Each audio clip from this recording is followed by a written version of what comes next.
성령을 회방하는 자는 성경에 분명히 적혀 있습니다. 두렵고 떨리는 마음으로 이 말씀을 받읍시다. 성령을 회방하는 자는 영원히 죄를 용서받지 못합니다. 당신 남편을 묻고 돌아오는 사람들이 지금 막 문 밖에 있어. 이번엔 당신을 내고 나갈 차례. 온 교회가 물론이고 다른 사람들이 이 말을 듣고 몹시 두려워했는데, 무릇 사도들이 백성들 앞에서 많은 기적과 놀라운 일들이 권능을 받았을 때 이 사건, 노아가 사건이 오늘 사도계인과 예수님의 얘기입니다. 우리가 지난주에 예복에 대한 부분들, 그래서 혼인잔치에 청하에 오는 사람들이 무엇을 준비해야 했을 때, 왕 앞에 들어갔을 때 예복을 드렸을 때 이게 주석적으로 초청받지 못한 이방인들이 다 구원이 돼서 이방인 수가 다 차서 이 혼연 결혼식이 열렸을 때 예수 그리스도께서 다시 오셔서 공중에 있었던 즐거운 회합 잔치에 갈 때 예복을 입지 않고 있는 이 혼연 참여할 수 없다는 이 예복을 여러분들께서 앞전에 말씀을 들으시고 지난주 말씀, 예복에 대한 말씀을 다시 묵상하시고 받으시고요. 하나님의 지혜는 사람의 지각에 뛰어나서 그들에게 가이사의 것에 또 하나님께서 같이 바치라고 했던 그 말씀도 절대로 왕의 지배하에 있는 자는 그 왕에 대한 의무를 가지는 것인데, 왕의 초상에 있는 화폐를 가지고 왕께 세를 드린가, 또 한 가지는 하나님의 형상대로 지음받은 우리의 몸과 영혼을 하나님께 드려야 되는 것을 구분시켜 납니다. 가이사의 것은 가이사의 것, 하나님의 것은 하나님의 것입니다. 이 모든 일들이 사도계인 앞에서 예수 그리스도의 우리 주님은 쉽게 처리를 했습니다. 바리새 교회는 의식을 중요시했고 율법의 해석을 좋아했고 이 조령들을 덧붙여서 시끄럽게 말하는 걸 좋아하는 이 사도계인들이 말해서 모세 외에는, 모세만 오직 선지자는 외에 메시아가 오늘 올 거다는 이 다윗의 후손이다라고 알고 있으면서도 모른 채 했다. 예수님 메시아라는 것을 이 바리새인들은 알고 있을 수도 있습니다. 알면서도 모른 채 했답니다.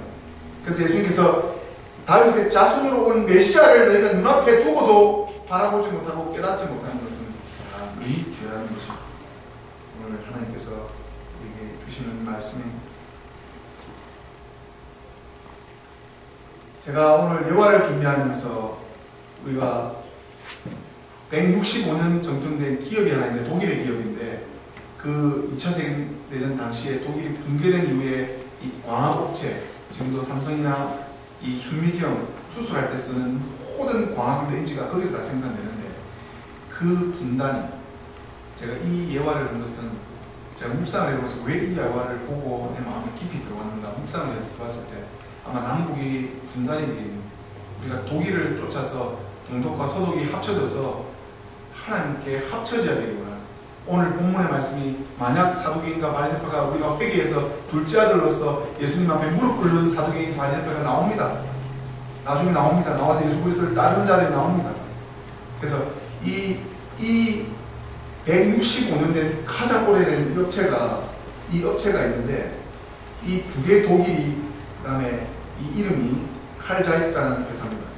이 분단이라는 국가의 정치적 운명 앞에 하나 기업이 되는데 이것이 둘로 짜여서 다시 통합을 다시, 그러니까 이것에 아마 마음에 감동입니다. 칼자이스 서독 정부에서 칼자이스 구성원 대부분이 통합을 이뤘을 때 차이점보다 통합을 이루기 위해서, 쉽게 말하면 이 회사가 둘로 나뉘어졌을 때 연합군이 이 서독의 반장으로 동독에다가 이 하얀 회사가 두 개로 나뉘어져서 분열되고 동서독이 화합되기 전까지 계속해서 이 광학업체가 그렇게 꾸려나가다가 이제 다시 동서독이 하나가 돼서 이 업체가 하나가 되면서 구조조정을 이루고 지금의 우뚝 서게 될 때까지 어떤 노력들이 있었겠습니까? 기업체들은 다 살아나기 위해서 정리해보는 불가피되죠. 여기서 가장 중요한 말씀은, 깨닫는 말씀은 뭐냐면, 비록 누군가가 맞든지 이념이 맞든지 사상이 맞든지 공산주의가 맞든지 민주주의가 맞든지 그것이 중요한 것이 아니라 오직 하나의 목적, 이 광학업체가 전 세계 인류에 기여를 합니다. 이거의 목표를 들어서 양보하고 희생해서 이 통합의 이 단위성들이, 또 이 혼란의 시기가 훈련의 시기였다고 이 CEO가 얘기를 합니다. 우리가 하나가 되기 위해서 얼마나 많은 노력을 기울였을 때 이 직원들과 같이 합쳐서 하나의 기업을 이루고자 했을 때의 그 어려움들, 서로 맞춰주고 화합되고 앞으로 나아가기 위한 것들, 이것들이 얼마나 어려웠는지 그렇게 나갑니다. 목사하는 것은 아마 기술이 굉장히 중요하고 핵심 인력들이 중요한데, 그 기술과 핵심 인력들에 있어서도 어떻게 이 기업체가 이 가슈케 CEO가 했냐면, 처음에 이 인류에게 기원한다, 창업 철학에 끝나는 일이 없이 살아남기 위해서 정리해보고 했지만, 그것이 불과 3,000명 이 기업을 남겨두고 1991년부터 95년까지 직원 어마어마한 큰 대기업에서 이 3,000명을 줄여서 했던 그 목적이 바로 우리가 앞으로 바라보는 것이 아니라, 우리가 이 업체에 대한 고유성, 이 업체가 어떻게 해서 이만큼 희생돼서 의료 장비로, 현미경 장비로, 이 의료용 장비와 이 현미경 장비 두 업체만 남고 이 업체 이름은 그대로 살아있습니다. 그래서 제가 이 예화를 가지고 여러분들에게 같이 나누고 싶었던 것은, 사두 개인들과 이 말씀 묵상하면서 이 예화를 발견해서 너무 놀라요. 이 지금 나와 있는 조선일보에 나오는 그냥 큰 이슈예요. 지금은 가장 모든 시장 점유율 80에서 85에서 90%를 이루고 있는 화학업체. 삼성도 모든 카메라, 모든 렌즈들이, 카시오, 모든 업체들이 거기서 다 로열티를 주고 사업하고 있습니다. 그렇게 된 것은 화합되기 위해서 사두개인들이 만약 예수 그리스도를 알아봤다면, 바리새인들이 알아봤다면, 사두개인들이 알아봤다면 하는 나의 모습, 내 옛 신앙을 버리지 못하고 내가 가지고 있는 신앙이 맞을 거다라는 이 착각 속에서 우리가 예수님께서 너가 나를 보아도 보지 못하고, 너가 나를 보아도 깨닫지 못하고, 내가 너에게 원하는 것은 따로 있는데 하는 그런 말씀들입니다. 오늘 우리에게 주신 하나님의 말씀이 무엇입니까? 예수께서 가르쳤을 때 네 마음을 다하고 네 목숨을 다하여 뜻을 다해서 주 너의 하나님을 사랑해라. 이것이 크고 첫째 되는 계명이고, 둘째는 그와 같이 네 이웃을 내 몸같이 사랑하시는데, 이 말씀을 잘 묵상을 해봅시다. 우리가 마음을 다해 우리 주 예수 그리스도께서 머리 되신 교회를 헌신적으로 사랑하고 계십니까? 하나님을 사랑한다고 하면서 자기 마음대로 메시아를 알아보지 못한 이 유대교 지도자들의 모습이 아닙니까? 하나님을 사랑한다고 하면서 내 이웃은커녕 관심조차 가난한 이웃에게 갖지 않는 모습이 내 모습 아닙니까? 우리가 바리새인이고, 우리가 사두개인들, 우리가 예수님을 못 박혀 죽게 하신 장본입니다. 우리가 바리새인으로 예수님께 묻습니다. 천국에 가려면 어떻게 해야 합니까? 내가 하나님께 복을 받으려면 어떻게 해야 됩니까? 저는 지금 믿음 생활, 신앙 생활 잘하고 있습니까? 물었을 때 예수님께서 어떻게 대답하십니까? 네 마음을 다하고 네 하나님을 사랑하는, 네가 정말 네 마음을 나에게 100% 초점을 가지고 내 뜻을 위해서 깨닫기를 원하느냐? 네가 정말 목숨을 다하여 주 너의 하나님을 사랑한다는 의미를 너가 아느냐? 나는 너를 지은 만군의 창조주 하나님인데, 나에게 원하는 것이 나를 사랑하라, 네 마음을 나에게 달라, 네 뜻을 나에게 바치고 네 목숨을 다해서 나를 위해 순교하고 스데반 집사를 본받고 그들이 그런 고난과 핍박 속에서도 나를 바라본 것처럼 난 너의 모든 것을 나에게 예배드리기를 원하고 나에게 바치기를 원한다는 것입니다. 너희가 먼저 나의 나라와 의를 구하면 그리하면 내 모든 것을 다 이루어 주시라는 말씀이 그런 것이 아니겠습니까? 지금 새롭게 제가 얘기를 안 하려고 했지만 하 목사님, 후임으로 오신 목사님의 말씀을 제가 들으면서 그분의 말씀이 예수님을 닮아, 예수님을 닮아, 우리 주 예수께서 나를 위해 목숨과 뜻과 마음을 다하여 성도의 죄를 위하여 죽으셨다면, 우리가 주 예수 그리스도의 목숨을 담보로 받았다면, 우리가 예수님께 나를 위해 죽으셨다는 것을 진짜로 믿는다면 내가 이런 모습으로 살 수 있겠습니다.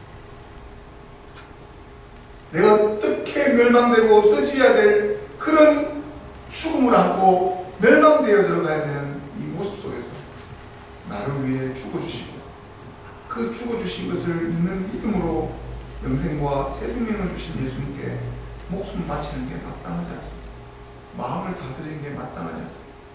스테반 지자님처럼, 사도 바울 선생처럼, 마틴 루터처럼, 슈바이처 박사처럼 지금까지 2000년 이상 진행하면서 수많은 그리스도인들이 참되게 예수 그리스도를 닮아 살았습니다. 참되게 그분을 쫓고 그분을 위해서 온 세계에 자기의 인생의 11조는 하나님께 드려야 되겠다고 작정해서 일반 평신도들이 선교사로 나왔습니다.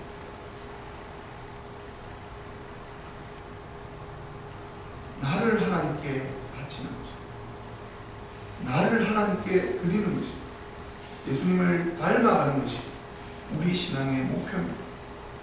내가 진정 내 이웃이나 내 남편의 구원을 위해서, 또는 내가 죽어가는 자를 그렇게 내버려 두지 않을 거라면 내가 어떻게 죽어가고 내가 그를 위해서 살리겠다 그러면 나는 과연 하나님 앞에 어떤 모습이었는지.